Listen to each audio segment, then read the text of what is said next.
Today I'm going to show you how to make Christmas bells in a cutout card. So you can see when you open the card, the bells are inside. It's a cutout. First you need to fringe some paper. Now I'm using this really cool metallic quilling paper that I found. And I also discovered you can put 3 strips of paper into that fringer, so you can fringe 3 strips at a time because the metallic paper is a little bit thinner than the regular paper. And fringing takes a while, so we'll have to wait. There we go. Now you're going to break your fringed paper into 6-inch lengths. The longer they are, the fuller the little wreath will be, so you can choose whatever you want. Then take your fringed piece of paper and you're going to wind it up with your quilling tool. Glue the end down. And then you're going to fluff up the little ends to make it look like a little pom-pom or a little flower. And you do this a lot. Now for the cutout, this is a little, really cute little device I bought at Michael's craft store. And it's so easy to cut out circles and ovals and squares. Then glue on the little quilled fringed pieces of paper all the way around so that it resembles a wreath.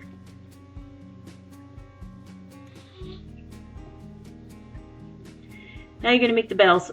I didn't have metallic gold 1/8 of an inch quilling paper, so I'm cutting a 3/8 piece of paper in half. And then you're going to wind this up. This is actually 12-inch length. You're going to wind it up. Oh, well, sometimes it unwinds on you. Just do it again. Then glue the end down. So you have a kind of a flat coil. Now, in order to make a bell, you're going to push out the bottom of the coil. And the end of a quilling tool is perfect for this. And you're going to push it up until it makes a dome shape or a little cup shape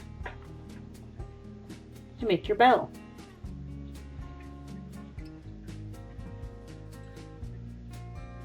There it is, little bell. And you're going to do it again with the other one, with the other piece of paper. The metallic paper is a little bit harder to work with because it's shiny and it doesn't glue as quickly and as easily as the other kind of paper. It takes a while. Push this one up as well. You have 2 little bells. Now, there are 2 little white beads I'm using as clappers to put inside the bells. Now, in order to keep the bells from compressing or breaking apart, you spread some glue all the way inside them, and when it dries clear, it'll keep the bell shape in place, and then the little bells won't collapse on you. That's why I'm putting glue in there now. You got to put the little bead in as a clapper. Oh, there goes that one. Oh well, let's do this one. They're very tiny. They have a tendency to fly around on you. I just put the little bell, just put the little bead just at the edge of the bell so it looks like the clapper is just peeking out. And do the same thing for that one. And then you're going to let them dry. Now, you can quill little red circles to put around the edge of this wreath, but I found these really cute little sparkly pom-poms at the dollar store, so I'm gluing those on. Okay, now you're going to make the bow that goes behind the bell. So you make 1 loop with a piece of red quilling paper.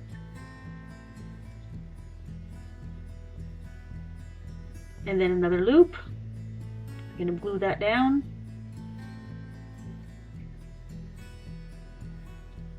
Someone asked me what the glue I'm using. It's just regular white craft glue. It's nothing special at all. It dries very quickly and holds very quickly with the quilling paper because the quilling paper is porous.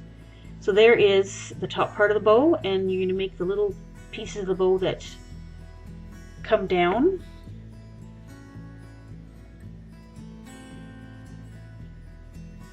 Just like that.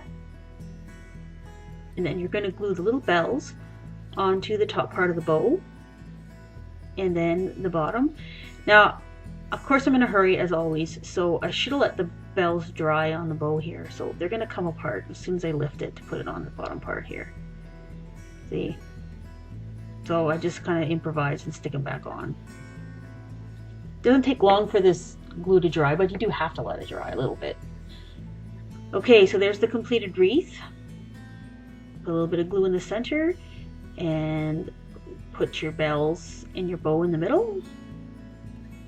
And there's the completed wreath. Now, I like to stamp some of the greetings inside the card and the outside of the card. So I'm taking some red ink, putting it on the stamp, which is a Merry Christmas stamp. And then stamping it on there. Most of my stamps are acrylic, the acrylic blocks that you can see through, but I do have a few of the old-fashioned rubber stamps as well. And I thought this looked a little boring, so now this is a glue pen. It's a Martha Stewart pen that I bought at Michael's as well. And it lets just a little bit of glue come out at once. It's great for highlighting stamped things so that you can add sparkles to them.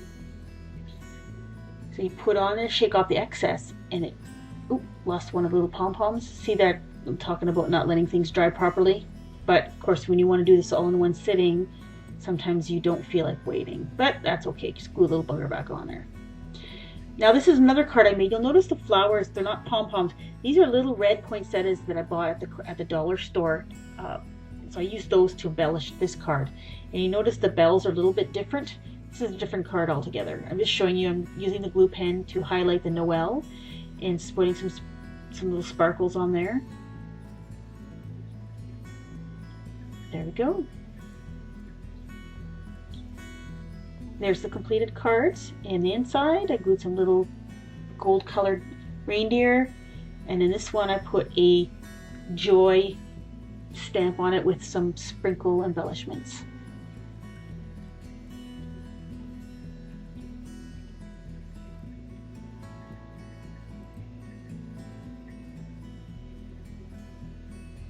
French word of the day, Christmas bells, des cloches de Noël.